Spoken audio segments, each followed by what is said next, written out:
Hi everybody, this is Suzanne Hiron from Memi and Papyrus. If you've been going through the catalog, you may have noticed that we're selling these containers in a package of 4 each. And you may have wondered, why would I buy empty containers? Well, in today's tip, I'll tell you how I use mine to organize my craft room. Let's get started.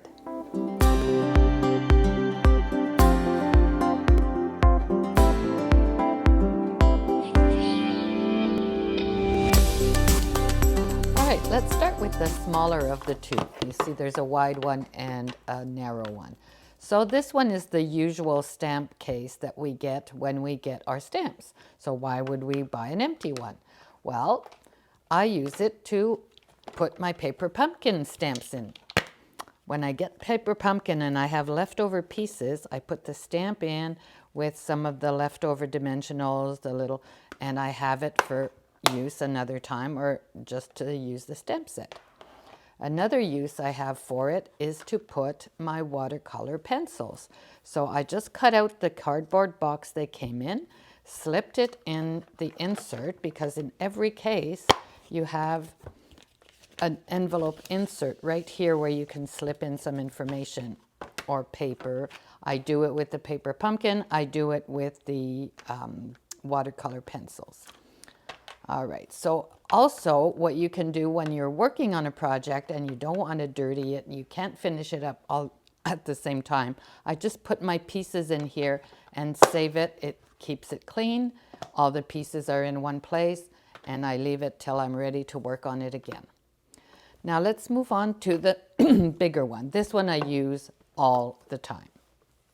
So one of the newest uses I got from it was by watching a demonstrator video, and she cuts her designer's series paper and puts it into the case. So here I have all my pieces. I cut them 4 by 6, and if I want smaller pieces, I'll just cut them in half when I get to it.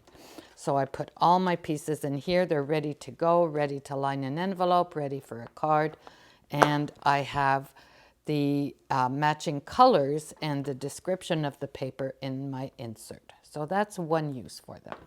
Another use for this is when I go to a friend's house to stamp, or I go to a class, I want to bring my tools. So you can easily fit in your take your pick tools, your snips, your bone folder. You can even bring your little pouch, your embossing buddy, couple of blocks, and you are good to go. So that's a really interesting use of them as well.